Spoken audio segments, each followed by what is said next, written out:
মরার খাটিয়া বান। এটা এমন একটা পাওয়ারফুল বান মারণ বিদ্যা যে আপনার শত্রু তিলে তিলে তিলে তিলে শেষ হয়ে যাবে। আপনার হয়তো শত্রু দমন করার অনেক ভিডিও দেখছেন বা শত্রু দমন করতে চাচ্ছেন বিধায় আমার ভিডিওটাও দেখতেছেন। যদি আপনি কোনো কবিরাজ হয়ে থাকেন বা সাধারণ মানুষ হয়ে থাকেন, সেক্ষেত্রে আমি বলবো ভিডিওটার নিয়মটা ভালো করে শুনবেন, ভালো করে বুঝবেন, তারপরে কাজ করতে যাবেন। আর আপনি যদি কবিরাজ হয়ে থাকেন তাহলে তো আপনার সচরাচর ভাবে এই কাজটাকে অনেক জায়গায় হয়তো বা আপনি ব্যবহার করবেন। তো সেক্ষেত্রে কিন্তু আপনাকে অনেক নিয়ম মানতে হবে। তো দেখেন, এই কাজটা আপনি কিভাবে করবেন, কোন নিয়মে করবেন আমি বলেই দেবো। বিস্তারিত ভিডিও না টেনে প্রথম থেকে শেষ পর্যন্ত আপনার ভিডিওটা দেখবেন। তো প্রথমত এই মরা খাটিয়া যে বানটা আছে, এই বানটার যে কোয়ালিটিটা, এটার যে মানে ফলাফলটা কিভাবে আসবে আমি বলে দিই। তো এটা প্রথমত শত্রু অসুস্থ হবে। শত্রু এমন ভাবে অসুস্থ হবে, প্যারালাইসিস হয়ে যাবে। শত্রু অসুস্থ হয়ে বিছানার মধ্যে পচবে। পচে তারপরে মধ্যে দেখা গেছে সে 21 দিনের মাথায় মৃত্যুবরণ করবে। এটা এমন একটা বিদ্যা। তো এই বিদ্যাটা ব্যবহার করার ক্ষেত্রে আমি প্রথমত বলবো, যত্রতত্র বা যাকে তাকে এই বিদ্যাটা ব্যবহার করবেন না। এই বিদ্যাটা অত্যন্ত পাওয়ারফুল একটা বিদ্যা। যদি আপনার একান্ত শত্রু থেকে থাকে, যে শত্রু চাল আপনি অতিষ্ঠ হয়ে গেছেন, পিঠ দেয়ালে ঠেকে গেছে, সেক্ষেত্রে আপনি এই বিদ্যাটা ব্যবহার করতে পারবেন। তবে যাই কাজটা করেন না কেন, তার শরীরটাকে কাজটা এই বান মরা খাটিয়া বানটা মারার আগে আপনার শরীরটাকে 11 বার দরুদ শরীফ পাঠ করে নিজের শরীরের মধ্যে ফুঁদে শরীরটা বন্ধ করে নেবেন। এটা কিন্তু খেলনার জিনিস না, এটা ভয়ানক জিনিস। এই জিনিসটা নিয়ে মজা মস্কারি কেউ করতে যাবেন না, এটা আমি সাবধান করে দিলাম।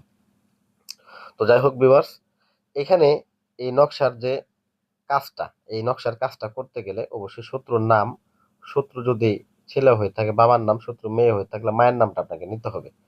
যে কোনো শনিবার অথবা মঙ্গলবারের দিন সুন্দর করে মোমবাতি আগরবাতি জ্বালা আসন করে বসতে হবে। আগে থেকে একটা 3 ধাতুর তাবিজ নিয়ে আসতে হবে। 3 ধাতুর তাবিজ নিয়ে এসে তারপর মধ্যে দেখা গেছে আপনারা এই কাজটা করতে বসবেন। তবে এই কাজের ক্ষেত্রে আপনার যে সকল জিনিসগুলো আপনাকে লাগবে, আপনাকে ম্যানেজ করতে হবে 7 পদের কাঁটা, 3টা বড়শি, 3টা সুই। এই কয়টা জিনিস আপনাকে ম্যানেজ করতে হবে।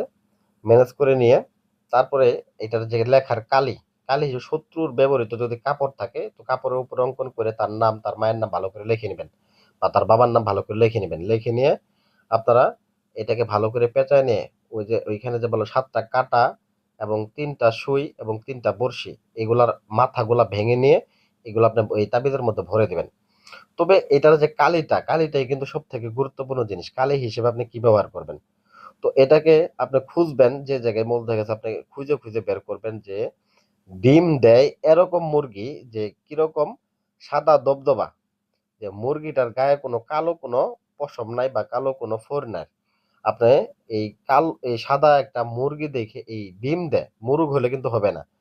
যদি মেয়ের ক্ষেত্রে করেন সেক্ষেত্রে আপনি মুরগি দিবেন, এবং ছেলে যদি হয়ে থাকে সেক্ষেত্রে আপনি মোরগ দিবেন। তো যাই হোক, পরবর্তীকালে এটার এক কূপে এই মুরগিটার গলাটা আপনি কেটে ফেলবেন। কেটে যে রক্তটা থাকবে এটার মধ্যে আপনার গোলাপ জল মিশিয়ে নিয়ে তারপর আপনারা এই নকশাটা অঙ্কন করবেন।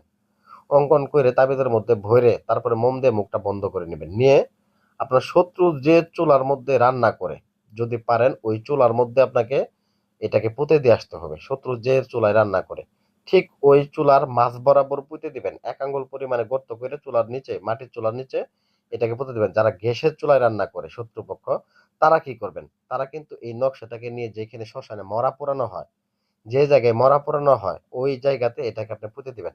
ব্যাস এতটুকুই আপনার কাজ। এতটুকু নিয়ম যদি আপনি পালন করতে পারেন, তবে আমি একটা কথা বলে নেই, বারবার বলতেছি, নিয়ম মানতে হবে। কারণ কোনো কাজই নিয়মের ঊর্ধ্বে না, নিয়মের বাইরে যায় কোনো কাজই হয় না। তো এই কাজটাও নিয়মের মধ্যে যায় যদি করেন, অনুমতি নেবেন আমার কাছ থেকে এবং শুধুমাত্র এই নিয়মে কাজ করবেন, 100% কাজের ফলাফল পাবেন। পৃথিবীর যে প্রান্ত থেকে কাজ করেন না কেন। আশা করি ভিডিওটা ভালো লাগবে। ভিডিও ভালো লাগলে ভিডিওতে লাইক করবেন, চ্যানেলটা সাবস্ক্রাইব করবেন। ধন্যবাদ সবাইকে।